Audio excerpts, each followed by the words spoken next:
Research muna tayo. Episode 2. Kumusta mga kaibigan? Kumusta ang mga Pilipino? Anong balita? Huwag ka agad at huwag basta maniwala sa propaganda. Ang mas maganda, research muna. Meron bang pagkakaiba ang sovereignty sa sovereign rights? Ano meron ng Pilipinas sa mga isla at ibang landforms sa South China Sea? Sovereignty o sovereign rights? Ang sagot sa unang tanong ay ito. May malaking pagkakaiba ang sovereignty sa sovereign rights. Ang sovereignty ay katulad na isang titulo na siyang proteksyon ng may-ari sa ibang persona o grupo na may balak o pag-aasam na makuha ang mahalagang pag-aaring ito. Dito sa usapang China versus Pilipinas, sama na natin ang ibang claimants gaya ng Vietnam, Malaysia, Taiwan, Brunei at Indonesia. Walang iba kundi ang China ang mayroong titulo ng mga isla at mga lilitaw-lulubog na mga landforms at features ng South China Sea. Ang unang tratado na nagpatotoo nito ay ang Cairo, Egypt Declaration of 1943, kung saan ay dumalo ang mga leader ng puwersang allies sa pangunguna ni American President Franklin Delano Roosevelt, British Prime Minister Winston Churchill at President Chiang Kai-shek ng China. At dito na ipinahayag ng allies ang tiyak na pagbabalik sa China ng lahat ng kinamkam at ninakaw ng Japan sa South China Sea, magbuhat pa ng First World War noong 1914.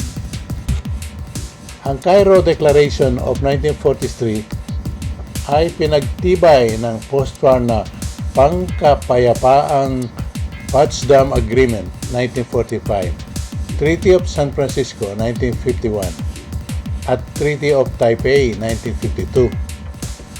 Ang pag-aari at sovereignty ng China sa mga ngayon ay pinagkakaguluhang mga isla sa South China Sea ay walang duda at pinatutunayan ng 4 na peace treaties, ng history at ng customary laws of the sea. Totoo, wasto, at makatarungan na kinilala ng mundo. Lahat ng ito ay nangyari bago pa ang United Nations Convention on the Law of the Sea, UNCLOS, sa 1982, na nilikha upang bigyang pagkakataon ang mga countries na iwasan ng away at mag-usap ng mapayapa at mabigyan ng solusyon ang mga territorial disputes sa karagatan. Sa UNCLOS, ang sovereign rights ay hindi karapatan para angkinin ang teritoryong may titulo na o kaya ay okupado at kontrol ng iba.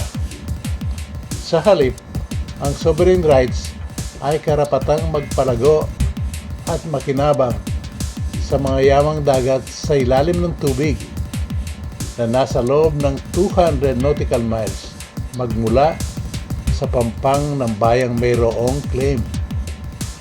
Noong 2013, ang Pilipinas ay nag-file ng kaso sa Permanent Court of Arbitration o PCA kontra sa pagmamalabis ng China sa South China Sea. Walang nangyaring arbitration dahil tumangging dumalo ang China. Ngunit noong 2016, naglabas ng desisyon ang PCA na walang legal na basehan ang 9-dash line ng China. Pero, di naman nito kinwestiyon ang kanyang claims of historic sovereignty. Ito ba ay propaganda? Huwag maniwala kaagad sa propaganda. Mas maganda kung mag-research muna.